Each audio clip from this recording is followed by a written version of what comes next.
our cabinets with the Eagles legend Seth Joyner and Everett Terry. I am Sean Oathgrave filling in for Scott Seidenberg, and we have a very special guest today, Mr. Marcus Allen from Big Brothers Big Sisters Independence. Welcome to the show. Thank you, thank you. We'll be getting to you a little later, but remind you guys, sharing is caring. Every share you put on this show is $1 towards the Big Brothers Big Sisters Foundation. But guys, we got to get right into it.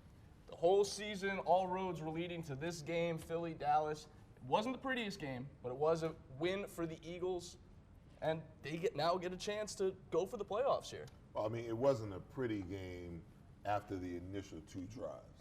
You know, the first two drives, the Eagles came out, they moved the ball nicely down the field. You know, had to settle for 3 on the first drive. They come back, they punch it in the second drive. The defense is just doing its thing, it's balling, and then all of a sudden the offense stalls. But the defense maintains what it's doing all day long. And listen, it doesn't have to be perfect in the sense of, you know, the offense has to be explosive and the defense has got to dominate. You know, the thing that you hadn't seen all year with the Philadelphia Eagles team is you haven't seen balance from an offensive and defensive perspective. They didn't play complementary football. Either one side was really bad or one side was really good and vice versa. And that's just the way it's been all year long. But to be able to get some ball control, some production out of the offense, and for the defense to play dominant against that Dallas Cowboys offense that completely took apart the Rams the week before, hey man, it was just a great team win. And this team is headed in the right direction for a lot of good reasons. We'll get into it. We'll talk more about it. But, you know, I want to hear what my counterpart, my hating counterpart over there has got to say. And I want to give my man Marcus, you know, an opportunity to chime in. Listen, the Eagles didn't look as good as they did offensively last week, okay? So clearly there were some concerns offensively about how they struggled against Dallas. They stayed with the run. Miles Sanders is starting to look like the every down back that a lot of people said, you know what? This kid's a second-round stab. A lot of people question how good he was playing behind Saquon, not really showcasing the same talent level that Saquon showed, but he showed you, listen, he could play at the NFL level, and that's great. What you also saw was the fact that at this point, Carson Wentz now has full control of the offense. You saw there were several times he ran some kill plays, he audibled out. You saw him moving around out of the pocket, things that we talked about we never saw at the start of the season. Seeing him now obviously puts them in a better position offensively. But let's also be real. The Cowboys didn't exactly come out and run the greatest game plan either. Zeke Elliott touched the ball 13 times. When last week he ran all over the LA Rams, who were playing great defensive football. You gonna blame the Eagles for that? No, I'm not. I'm gonna blame Jason Garrett and his stupidity for that, and that's why he's dead man walking, and he'll be out of here in another week. You know, because he literally probably cost this team 3 wins this year with the lack of play call. Well, I would say this too, though. I mean, I've been hearing that all morning. You know, Jason Garrett and his play call. Jason Garrett's not the offensive coordinator. Last time I checked, he hired Kellen Moore to actually run the offense. Fair. And my thing is, okay, as the head guy, you bear the brunt because you're in charge of everything. And my thing is, if you want Kellen Moore to run the ball, if you want to be a more balanced offense like you were last week, Zeke with 24 carries and Dak with 23 passes, you know, then you go down there and you tell your offensive coordinator, run the damn football. So that's what you do. So here's the $1 million counter to that. Last week they run the ball more than they pass in terms of Zeke touching the ball. In a game where the Rams defense came in playing pretty well. Then you get into a game where you know that Dak's arm is twinged or tweaked. He has an AC joint injury. You know it. You got him out there throwing the ball all over the yard, and you could see it early on. He was missing throws. He doesn't miss. He hadn't missed all year. I mean, overthrowing wide open guys. Some of those were bad drops, but some of them were legitimately, even the pass to Witten on the out route, you know, it was behind Witten. He turned. That's why he couldn't get control of the ball. Where if his arm is right, he probably puts that right in his numbers. These are things where if you're watching how the game is flowing, at some point somebody has to pull up the gonads to say, hey, listen, us throwing this ball so much isn't working. Let's get back to what we do. Zeke Elliott owns these Eagles running the ball, and they didn't do that. So before I pass off to Marcus, let me give you some numbers. If you go back to the Saints game, when the Cowboys lost to the Saints, okay, from there you got 10 games, 11 games through yesterday, okay? So up until the Rams game, they were averaging throwing the ball 37 times, and Zeke was only touching it 19. Right. Okay? You go and you look, they lost to the Bills, they lost to the Bears, and they lost to the Patriots. Okay? During that 3-game span, Dak was averaging throwing the ball 43 times, and Zeke was only touching it 17. Sounds about yesterday. And then they come to their senses all of a sudden against the Rams, 24 and 23. Okay, so I'm like befuddled. Right. That the light went off. That Jason Garrett and Kellen Moore and anybody else who's been around on that offense can't see this, because if I can do the numbers and do the research, certainly they must know. You just guaranteed that one of the top running backs in the NFL $55 million. Right. But you're going to turn around and all of a sudden you're going to turn the team over to a quarterback that's not even under contract, and you're going to have him throwing the ball 2 to 3 times more than you actually run it, when you know that the offense is predicated on Zeke being the guy. Thank you for the Christmas gift, you dummies down in Dallas. Well, thank you very much. You know what's funny about that sentence you said? So you got this quarterback that's here, and you got a running back that's effective, and you want to throw the ball so much. That sounds a lot like what we were saying about the Eagles when they were losing game after game after game. Right. And now Doug's woke up and gave the ball to Miles Sanders and let him be the running back he should be. And if they figure out a way to keep Jordan Howard next year and have a nice 1-2 Thunder Lightning combo, now they have a legitimate balance to their running attack. And now they got to work as the wide receivers. I could debate you, but go ahead, Marcus. Well, no, it's very entertaining watching you guys go back and forth. But I really think that the Eagles got to be the luckiest team in the NFL. Facts. Even though they're 7-7, there were so many plays yesterday that even Amari Cooper dropped the ball, who's normally he's guaranteed to catch it anywhere within his vicinity. A couple other receivers dropped the ball. I didn't think Dak had a bad game. I think, he may have had a couple passes that were a little bit off. I still think Witten should have caught the ball. Fair. Witten, they threw the ball right to Witten, went right through his hands. Fair. Right? And so I think the Eagles lucked out. I think that last play in which, I forget, who was the cornerback? Sidney Jones. Yeah, Sidney Jones deflected the ball. I think, NFL is a game of inches, so that was great. But on the Eagles side, I think Carson Wentz should be commended for his leadership. I think he should be commended for not letting his team down when they have all the injuries, all the things were going against them. And he, of course, he didn't play well, stellar this season, but he stuck with it. I talked to a couple guys in the locker room, and they say he's always been optimistic. And also, I think you have the bench players and the no-names, the Scotts, the Wards, and other guys who stepped up for the Eagles. And I think this should hopefully be something that Peterson doesn't mess up. I think some of his calls yesterday, I don't think he coached the greatest game. Right. But I think Dallas's coach Garrett did such a bad job coaching. Whether you're the offensive coordinator, defensive coordinator, I think across the board the coaching was terrible. Agree. So you guys seem to be on the same page of the Cowboys lost this game more than we feel like the Eagles won the game. Is that true? I don't believe that. Because, the game of football, you've got to play the game. When you looked at the Dallas Cowboys before this game started, nobody gave them a snowball's chance in hell to win this game. Really? The Cowboys? No, nobody gave the Eagles. Oh, the Eagles. Right. Okay. Right. Because when you look at the Cowboys on paper, it was just apparent that they were a more talented, a better team, more complete football team. Coaching matters. But that's why you play the game. Right. Okay? I mean, if it was that easy, you just go ahead and give Dallas a W. Let's go on and have a Merry Christmas. Would you say Dallas is like one of the top, on paper, the top 3 teams in the NFL? Talent-wise. Yeah. I mean, listen, they've got a strong offensive line. They got one of the best, best running back. They're complete as far as, the wide receiver core is concerned. They got 3 tight ends. They got, quarterback in waiting, that's improving at a rapid rate, and the defense flies around and plays well. Right. But listen, I talked about it last week, and I talked about it last night on postgame. The one thing I know is when you play in the NFL and you play these highly emotionally charged games where, your energy levels are expended to the level of what it was last week when they played the Rams. Now, the Rams knocked them out of the playoffs last year. I mean, they didn't even win a playoff game. Their one game in the playoff, the Rams knocked them out. Right. So when the Rams came into Dallas 2 weeks ago, it was like not only revenge, but they were trying to position themselves for yesterday's game. Right. Okay, you expend that amount of energy, it's really difficult the following week to get up.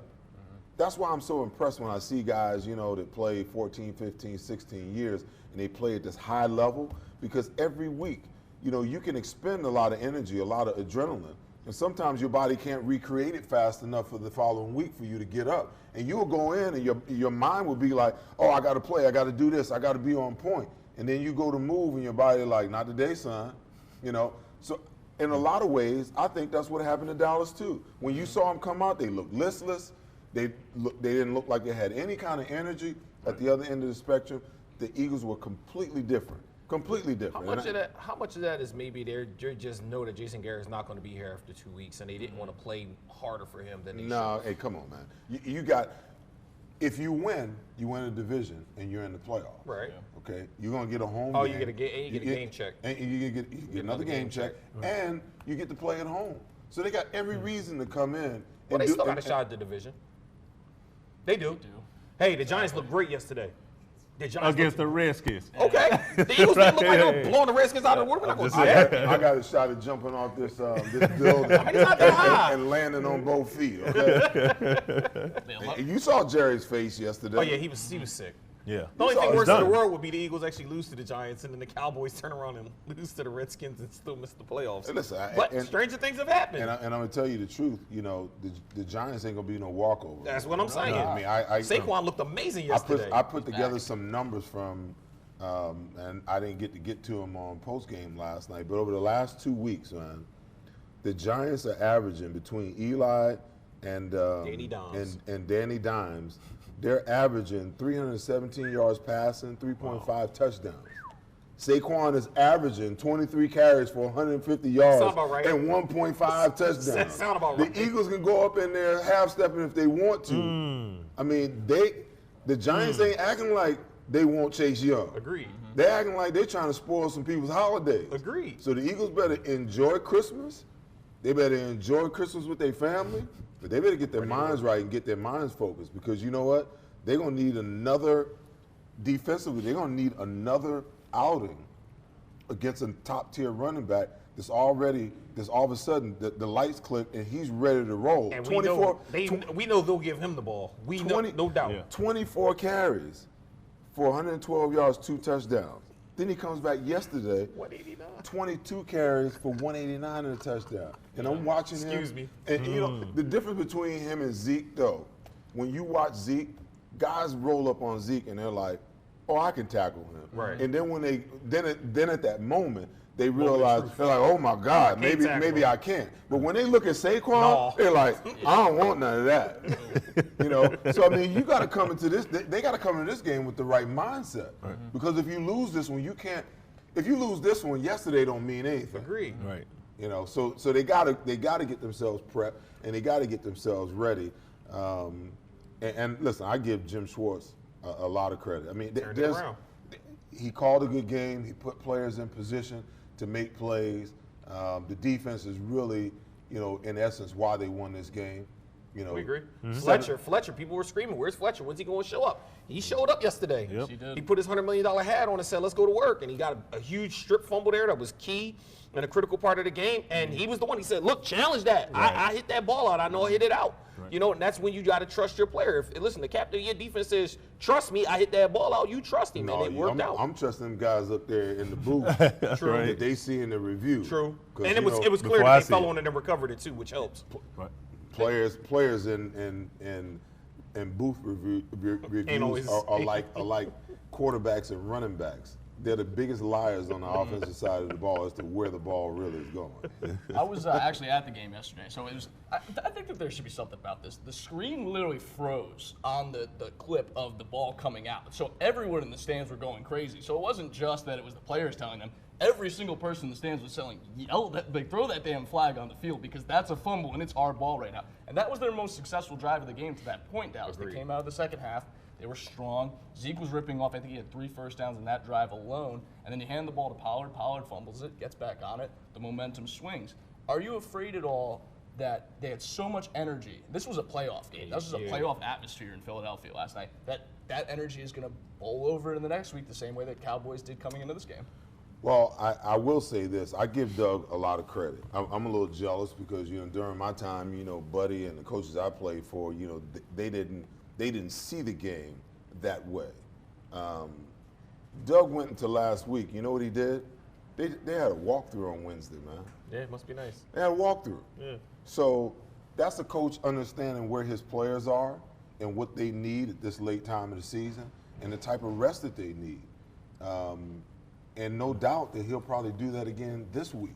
See, to me, that's what gives a team the opportunity to recover from week to week. I can guarantee you, after Dallas beat the Rams, they didn't get no walkthroughs last week. They had full-on practice. because whoever the backup was, they had to get him work just in case Dak didn't play. So everything was business as usual. So they probably had a good week of practice, but they probably expended a lot more energy than the Eagles expended. And I think Doug will do the same thing. They'll have a Wednesday walkthrough again. They'll ramp it up as the week goes on. He'll back off and walk through on Saturday. And by the time they roll up in New York, they should be ready to roll. Batteries recharged. There it is. Thank you guys so much for watching. Hit them high on the My New Philly Network. Comment, throw your questions in there. We'll read them live if they're good enough. We got one from BJ McDaniel. Is Greg Ward now established as an Eagle of the future? Marcus, what do you think about Greg Ward? I think so. I think he's versatile. I think, he kind of espouses that Philadelphia tough, gritty play. I love when they ran him at the quarterback. Yeah. And so, I think he's exactly what we need right now with the injuries that we have. I'm concerned. How is he going to have the options that he had this game now that if Zach Ertz is going to play, if he's going to be out this game? I know they said something about his ribs. So I like to see more of him. Yeah. And he had one of the biggest defining plays of the game when they, leading to that Miles Sanders 1-yard touchdown, that play up the sideline, where really that was the loudest the crowd got that day, where it was just like, because that was exciting. It really didn't feel like they were in open space a lot besides Miles Sanders, who was able to work around. We have another question here from Carlos Flores. Can the Eagles compete in the playoffs with so many injuries on the roster? So I would have said no, but then I look at Seattle, who lost both running backs and are getting ready to bring back Marshawn Lynch. Now, you don't want to see Marshawn Lynch, but he also hasn't played football in a year and a half, so you don't know what kind of shape he's in. You also know Russell Wilson is Russell Wilson. They also lost DK Metcalf. I mean, they had injuries all over the place. Seattle's probably the only matchup I give the Eagles a shot at because they didn't play terrible against Seattle. They just didn't play good enough to win. And I think that if they match up against Seattle at home, they have a shot to maybe get that revenge game. They're going to remember Seattle beat them. It's a much different game when you don't have Penny, you don't have Carson, you got Marshawn, who hasn't been running the football. They're bringing in a bunch of guys off the street to kind of fill the roster in. They might have a shot there. Anybody else, they don't want Minnesota. They already seen that DVD. They don't want San Francisco, who's going to be the 1 seed. They're not going to see them anyway. And, they definitely don't want Aaron Rodgers because, he's thinking about is that game that they lost because they could be a 1 seed. So, anybody else they don't want to see. But if they get Seattle, they got a shot. Playing the playoffs is all about getting hot. There's been a number of teams throughout the history of the league, as wild card teams that got in at the last week with a 9-7 record. It got hot and went on a run. I get they got some injuries, but I'm going to say this right now. What I like about what I'm seeing with this team is how it allows Carson to now be the undisputed leader of this football team. I think that there are some voices and some opinions and some people on this team that's not well right now that have been detrimental to this team that need to leave after this season. Because as long as they're there, this confusion, and Brandon Brooks touched on it last night. I'm not going to call any names, or anything, but I think that there's a lot of guys in that locker room, that are still living off their laurels as a Super Bowl 52 winner, that's got some allegiance to a quarterback that's no longer here and ain't coming back, and what these young guys have done. And you just, listen, when you watch him throw the ball to a Greg Ward 6-7 times, come on. I tell you when he's throwing the ball to Arthega Whiteside, and you're going to tell me these guys that played in the Super Bowl can't get open enough for him to give him the ball? Where there's smoke, there's fire. And in order for Carson to move into his rightful place as the leader of this football team, those guys need to go. Fair. And that's the only way this team is going to move in the right direction. I like what I'm seeing because the team is already kind of being built for the future right before our eyes with these young guys that are growing up. They got some more work to do, but they're moving in the right direction. And these malcontents that don't want to be here, that want to be problematic, they need to get their ass up out of here. We got one more question here from James Sanders. Do you guys think the Eagles should re-sign Jordan Howard? Yes. Absolutely. Even in light of how well Miles Sanders has been playing, because it felt, a little bit like maybe he's blocking him or. Jordan Howard was the best running back, and we talked about it weeks ago before he got here. He was the best running back of the three. Miles Sanders looked lost. He was dancing too much in the backfield. But now through growth, through experience, he's starting to learn how to run at the NFL level, and that's great. What I'm saying is most teams have successful 1-2 running back combinations. There are very few that lean heavy on just one running back. Because in a league where running backs have the shortest shelf life, they take a lot of the punishment, they're getting hit on every play, it's important to have that fresh set of legs that can come in and add a spark, add a spurt. That's why Boston Scott comes in and is so effective, because he's got that burst, he's fresh, he's not taking as many hits as a Miles Sanders. So you mix it in, and if you even look at the Eagles on their Super Bowl run, Blunt, Ajayi, and Clement. Right. So they had a good mix of guys that were constantly always getting touches, Sproles in there as well. You know, having those guys constant complement of running backs, it can never hurt. And if you bring him back into a system where now he's a little more comfortable, he's not playing for a contract, he just play. You know, he was one of the guys who had one of the highest yards in terms of over the last 3 years coming into the NFL. You know, coming into the season. So you want to keep a guy like that on your roster. You don't let good talent go. And considering that, granted, now, unfortunately, because of how Sanders has played, the fact that Ward's played well, now Howie's going to think that he's got this thing about drafting down to a science. We clearly know that he's missed on some picks. You know, you're concerned about what's he going to do in the draft to fill in where they clearly need wide receivers, where they clearly need secondary help. Is he going to hit or miss on some of those guys? You know, did Sidney Jones finally start to show you something? Maybe, hey, he just had to get healthy where he could actually play at the NFL level. Maybe we were rushing him back too soon. Now he looks like, okay, this kid actually has a little bit of talent. He's made 2 key plays in 2 straight games. But they still have to hit on the rest of those picks. You're going to have to replenish your O-line. You're going to have to add some depth. You clearly need wide receivers, and you clearly need corners and linebackers. Please get some linebackers. Yeah. You know, you can't get it all in free agency, so you got to go, well, you know, Seth's available, listen. But you got to get guys that are going to be able to come out there and be able to play at an impactful level. And if you can get a Jordan Howard who wants to come back here at a number that doesn't blow the cap up, by all means, bring him back. I think when you look at these 2 running backs, the script has been flipped. Agreed. Okay, because they tried to force Miles to be the guy and Jordan Howard to be the secondary guy at the beginning of the year, and it just didn't work because he wasn't ready to be a pro-style running back. They flipped it, and Jordan Howard, by example, showed Miles Sanders how to be a runner in between the tackle, when to hit it up inside, when to bounce it, so on and so forth. I think his development now puts him in a precarious position because if Jordan Howard comes back this week or next week for a playoff game, what do? You 10 to 15 touches? Well, listen, you got Boston Scott just to change up. I'm still waiting to see Doug implement the Sproles package with Boston Scott. Screen passes, bubble screens. But the way that they were using Miles Sanders earlier is how they're going to use him going forward. And Jordan Howard is going to be the change of pace guy.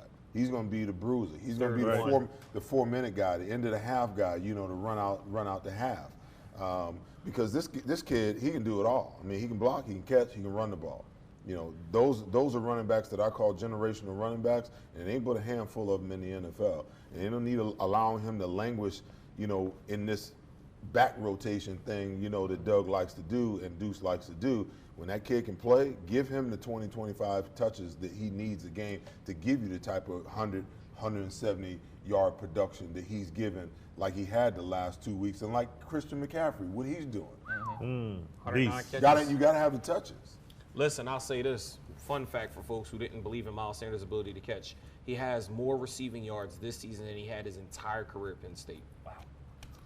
By a lot. Yeah. Hit 'em High is brought to you by Kingsmark Cabinets. Great people over at Kingsmark Cabinets. And Seth was actually hanging out with them, doing a little commercial for them, so we're going to show you it right now. Tom, this is amazing. Man, you know, I should have went with Kingsmark from the beginning. It was a pleasure working with you. If I ever see that other contractor again. Hey, big guy. Wife let me in. Just here to finish up those cabinets.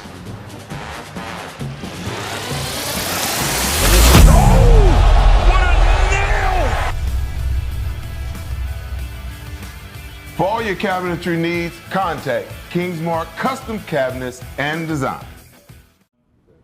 Welcome back to Hit 'em High. Now, going into yesterday's game, the Eagles were 0-5 against Ezekiel Elliott and gave up 815 total yards in those 5 games. Yesterday, they kept him under 100 total. So that's going to break down exactly how the Eagles stopped him. Well, I can tell you with certainty when it comes to the Dallas Cowboys, the focal point should be Ezekiel Elliott. And coming into this game, that was the focal point. You could tell by the way the defense stepped up. Well, today's whiteboard, I want to give you an example of why the Eagles were so successful in being able to shut Ezekiel Elliott down. Any good run defense is really about, proper gap control, guys being in the gap that they're supposed to be. And this thing that most people don't understand about the game is, a commitment. The running back is usually anywhere from 5 to 7 yards deep, okay? He gets the ball, and he's waiting for really a defensive player to get out of his gap, to get out of his responsibility so he can exploit it. People were wondering what Le'Veon Bell was doing years ago when he would run and stop and pause. He was waiting for defensive players to get out of their responsibility and get out of their gap, and then he'd exploit it. Well, good run defense is really about never overcommitting, making that guy commit first. So if they want to run this stretch play right here to Zeke, okay, he's got the ball. So every guy's got a gap. This guy's a contained player. In the case with the Eagles, a lot of times what they do is the minute this guy blocks down, he crashes. I don't like that. I just think that's bad football and it's fundamentally unsound, but what do I know, okay? So you got Rodney coming down. This will be his gap responsibility. Tim Jernigan's got that gap responsibility. Fletcher Cox has got this gap responsibility. Nigel Bradham's got this gap responsibility. This end is going to fight and hold the C gap responsibility. This guy, a lot of times, would be the free hitter because Malcolm's going to come out here and now be the contained player. So now when you look across the board, look at this line that you have. Where is there to run for the running back? There's nowhere to go. There's nowhere to go. And what the Eagles did a good job of, Fletcher was in the backfield, cutting the field off. A lot of times he got here and forced Zeke to cut it back. That's just good run defense. And they're going to have a lot of this next week against Saquon as well. But it's important that you be disciplined in your gap control, okay? When you get flow away, if this is your gap, that's your gap. You have to play your gap, and you can't do somebody else's job. You can't overcommit yourself. If Nigel is responsible on flow this way for the A gap, and all of a sudden he sees Saquon out here and he tries to jump around, now all of a sudden he's abandoned the A gap. And if Saquon bounces back, look where he goes. It's wide open.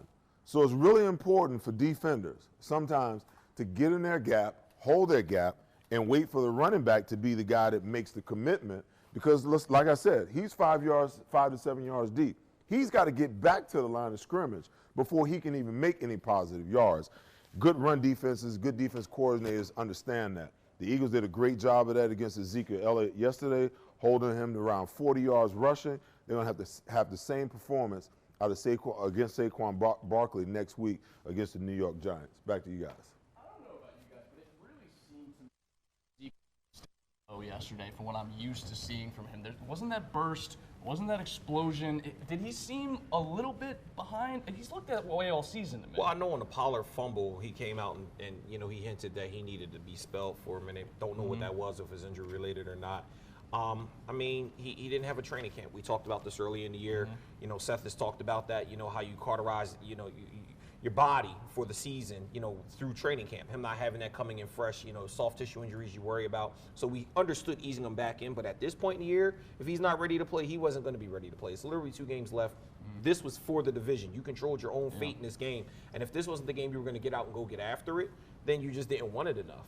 Yeah, we want to remind you guys, sharing is caring. Every share from today's show will be $1 donated towards the Big Brothers Big Sisters Foundation, and we have Mr. Marcus Allen to tell us all about the Big Brothers Big Sisters and all the great things they do for Philadelphia. So thank you. Yeah, so first of all, it's an honor to be here on the show. I think this is my second time on the show. I think I got christened. Yeah, we got first time from the last time we were on. Absolutely. So Big Brothers Big Sisters, we've been serving this region for over 100 years. And so I'm here today to talk about something important that we're doing at the NFL. About a year ago, we started a partnership with the NFL called the Big Draft. And it's a part of their Inspire Change campaign. And so one of the challenges is at Big Brothers Big Sisters, we have on average about 1,200 kids on a waiting list. So, and actually an African-American boy waits on that list to be matched with a caring, compassionate adult for almost 20 months. And so the NFL, we pitched to Roger Goodell and his team about our challenges across the country. We have about 30,000 kids across the country who are on that waiting list. And we came up with this concept, the Big Draft. And the Big Draft is basically how do we use the players and their brand to inspire men and women to sign up to be volunteers in the program. We always tell people that in order to be a big in our program, you don't have to change your life to change the life of a child. We ask you to donate about 2 to 4 hours of your time a month, about twice a month, and that's it. That's like going to a movies twice. And so you can change a child's life by doing that. So this year we partnered with the Eagles for the very first time. And so we're going to be doing an event at the link on April the 25th. And actually the campaign started back in October of this year, and it's going to April 25th. And so we're looking for 200 adults to sign up to be bigs between now and April 25th. If you sign up and become a big in our program on April 25th, you'll get an opportunity to meet some of the Eagles. Rodney McLeod is actually going to be hosting the event. A number of the Eagles are going to be there as well. And you'll get a chance to walk across the stage as if you were being drafted by an NFL team. And so for us, this is huge because for you to volunteer your time, we know how that changes the life of our kids. So thank you for signing up. You can go to our website, Big Brothers Big Sisters, independenceregion.org, or you can go to our Facebook page as well, independencebigs.org. That sounds like a great time, and I really hope my new Philly can get out there and maybe provide you some coverage because we do Fast and Touchdown with you guys every year. That's always a great time. So we're going to go around the NFL now, guys. A weird week around the NFL a little bit. The Cardinals beat the Seahawks in an upset. There it is. The Jets beat the Steelers in an upset. But I think the story of this week and the story that's been all season, Lamar Jackson clinches the 1 seed. Do we think the Ravens are Super Bowl the Super Bowl favorites right now? Is there an answer beside no? Like, absolutely not. They are the Super Bowl favorites. And not only that, they've already played against the New England Patriots. Everybody thinks, oh, you got to watch it for the Patriots. Blah. Those boys are cooked, okay? I don't care that they sat there and won a game against Buffalo, okay? Shout out to Tony Santos. I don't care that they beat Buffalo. That means nothing to me. They won the division because that's what they always do. That run is about over because Tom Brady's not going to be in New England next year. That aside, the Ravens are the team to beat because you can't beat Lamar Jackson by just, oh, we're going to take away his ability to run, because he's shown he's one of the most accurate passers from the pocket in the NFL this year. That matters. And the kid's throwing like 1 million touchdowns. Yeah. That matters. They have a balanced attack with a running game. The only thing that might hurt them is the fact that Mark Ingram is banged up. You don't know how much that matters. But outside of that, them winning the 1 seed for literally like the first time in their franchise is a big deal to them. And if Kansas City gets that too and New England's got to go on the road, I don't think they get past either one of them. Well, I agree with you. I think the Ravens definitely are the favorites. That's what I want. At the beginning of the season, you know, I was with Kansas City. I love Mahomes. I love what Andy Reid is doing with the team out there. It seems like they're having a lot of fun, right? You know, they are doing snow angels out in the snow. So 10 people right. So he has that bravado going on. He has that confidence.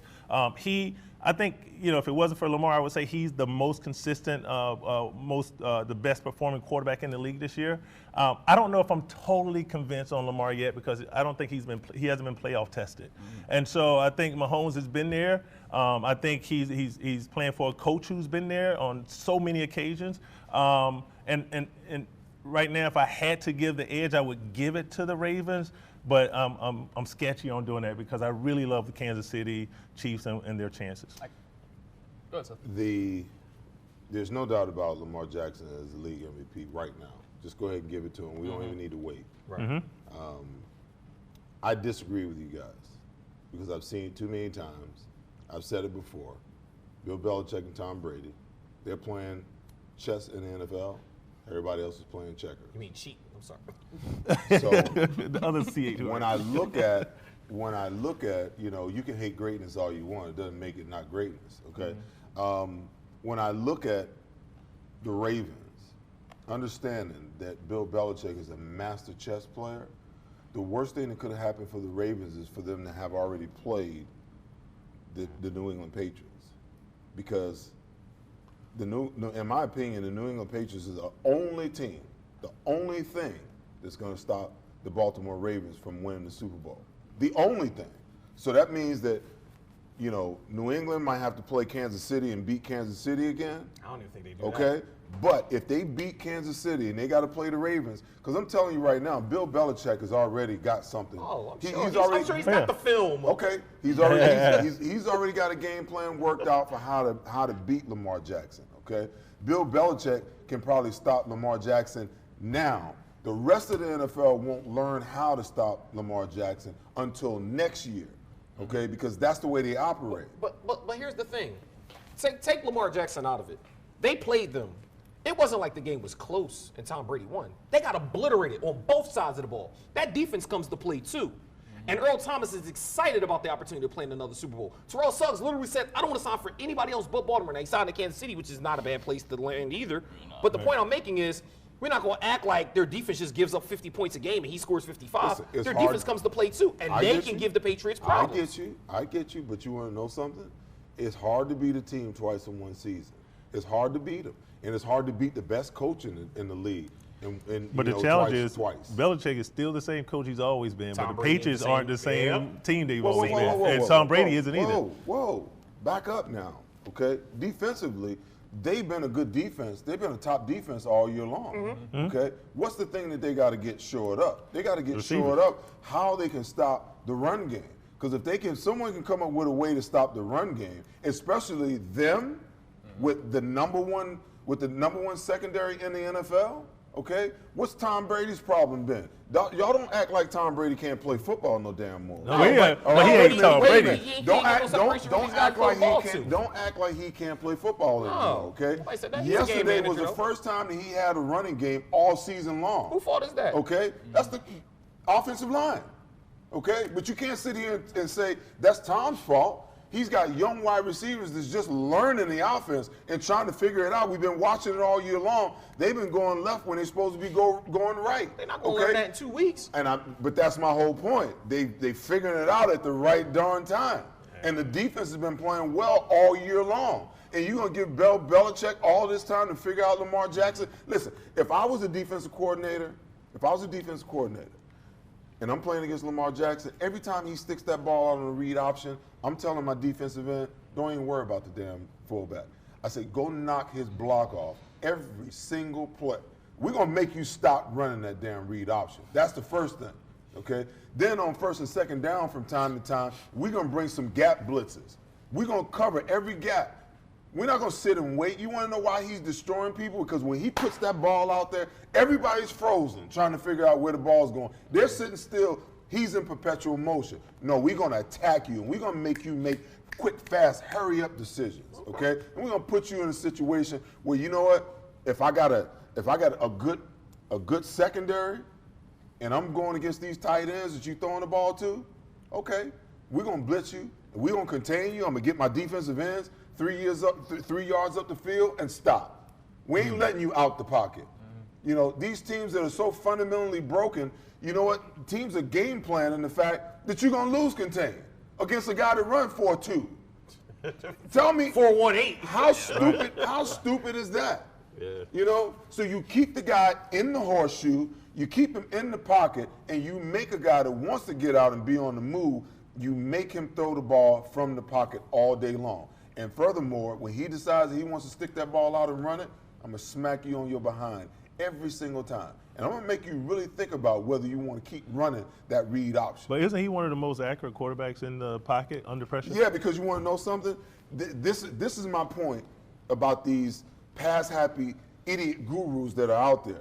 You pass the ball early to get a lead, then you run the ball late to run the clock out. Right. That's nonsense. You run the ball. Okay, you run the ball because what? When you run the ball, okay, now all of a sudden the defense has got to respect the fact that you're running the ball up your behind. Right. So what do? The minute that you put the ball out, everybody freezes. Right. So when you freeze on play action pass, guys are getting behind you. Right. So when you got guys wide open, you're going to be accurate because all you got to do is throw it out there where the guy can get it. You can throw it straight up in the air, and the guy can wait for it like a punt. Yeah, he's going to be accurate. Right. Okay? But if you shut the run game down and then all of a sudden you start coming with some blitzes and you make him make some quick decisions, oh, I'm looking at this guy, he's the only one I got. I ain't got another option. I got to hurry up and get rid of it. Oh, I'm on my back. Right. That changes all the dynamics. So you got all of these defensive coordinators that are afraid to play the game in the most aggressive way. That's the way the game of football is meant to be played. They're so afraid of Lamar Jackson that they're afraid to attack. And that's playing right into their game plan, right into their hands of what they like to do. Seth makes it sound so easy, yet there's so many winless teams out there struggling for wins. Just Well, run one the of the things you ball. said, I totally agree, because I think you got to establish the run. And I look at football like boxing, like they always tell you, after Work the the first, jabs. second, or third round, the person don't have their power anymore because you went to the body. Football, you keep running down their throats, you keep the defense on the field, right? You make them get a little weaker, they're not going to be stronger towards the end of the game. Marcus, listen, I played defensive football. Okay, the most demoralizing thing in the world is when you're on defense and they run that ball down your throat Down your mouth. and you can't do nothing about it. Right. Okay? It's like, that's why we talk, your comment about, the Patriots cheating, okay? You know what's coming, okay? Listen, I'm not, I'm not up against the Washington Redskins with the Hogs, okay? I played against, some of the best Washington Redskins teams in the history of the organization. When they line up with two tight ends, you know it's coming. They're going to block down. They're going to run counter trade, counter O. You know it's coming. The fans in the stands know it's coming, and they know it's coming. And you know what they're saying? Stop it. Stop it. And when you can't stop it, that is the most demoralizing thing in the world. I agree. So when they go play action off that counter or off that counter trade, they're going to get what they want because you selling out trying to stop the run. See, these gurus, the nerds are taking over the damn game with all these analytic numbers and whatnot, Seth. trying to make. I'm not angry, man. I'm just trying to get the game back to where it should be. Because you talk about all the offensive production during the season, but just like last year, you remember the explosion of offense last year, and everybody's like, oh. When you get down to the playoffs, The what Rams happens? got in the playoffs. And When you get in the playoffs, what They were happens? real generic. You got to be able to run the football, and you got to be able to stop the football. So from what I'm hearing from you, you're expecting the Patriots to do to the Ravens what they did to the Rams, which was almost like reveal the blueprint of how to beat these guys. Don't get confused with all the flash and the pomp and circumstance, and really, lay that out for everybody. So do you really think the Patriots will beat Lamar Jackson in a game that would be in Baltimore? I think that Bill Belichick has a plan. I think that ever since they embarrassed him, that Bill Belichick has been working on a plan to beat Lamar Jackson and that offense. And if they face him again with a revitalized offense that can somewhat run the ball and control the clock, they can move the chains with a group of young wide receivers that understand it and get it now, okay, with the offensive line that's playing slightly better, I put nothing past Bill Belichick and Tom Brady because they've shown us too many times, okay? We looked at them last year. They played the first game of the year and got destroyed by Kansas City. Everybody, the evil empire is dead. Not. That's Six Super Bowls. Andy Reid, man. Don't Andy Reid I like mean John. nothing, John Harbaugh's man. a top 3 coach in football. Can we agree? He's top 3 in football. Look, guys, we can go all day on this, but we got to keep this moving. The Walter Payton Man of the Year Award is awarded every year to an NFL player who shows outstanding service to his community. And this year, Malcolm Jenkins, the captain of the Eagles defense, is one of the finalists. He's been in the finals for the last 3 years now. We're hoping he can bring it home this year. But to all our friends in the Twitterverse, help get Malcolm Jenkins the recognition he deserves, not just for his play on the field, but for all he does in the community off the field. Visit votejenkins.com to see why Malcolm deserves to win the Walter Payton Man of the Year Award, and tweet or retweet WPMOY Challenge Jenkins every day until January 12th. Each tweet/retweet equals a vote. You can vote as many times as you like. Good luck to Malcolm. And guys, we have to move now to our Kingsmark Cabinet Keys to the Game. E.T., we can start with you. What do you think is the key to this game? My Kings marquee last week, if I'm correct, was don't let Zeke run all over you. They stopped him. They won. I don't think they can stop Saquon. They can probably hope to contain him. What you want is you want to make Danny Dimes average. That's the key, because if he looks like the guy we saw yesterday, the Eagles are going to lose this game. But if you make him look like the guy who was a turnover machine for 3 weeks prior to that, then you've got a legitimate shot. So you want to, you're going up against Golden Tate, former Eagle. You're going up against Darius Slayton. You've already seen that DVD. You do not want to get these guys running up and down the field all over you with a guy that has the arm strength to get the ball downfield. You want to make him average, keep pressure on him. Let Saquon be Saquon, but don't let him kill you. That's good. Marcus, what do you think? I agree with that. I also think that you got to get Carson Wentz out of the pocket. I think he's shown that when he's out of the pocket, he's on the move. He can be more accurate. He gets the defense to moving. I think also, hopefully, Zach Ertz is ready to play, and using those 2 tight ends, I think, are going to be the core for Carson. And I think, we need Fletcher Cox to come with his game. Like, we need him to earn that contract in this game. I think if Fletcher does well on defense, it sets the move for everyone else. The secondary, it sets the move for the D-line.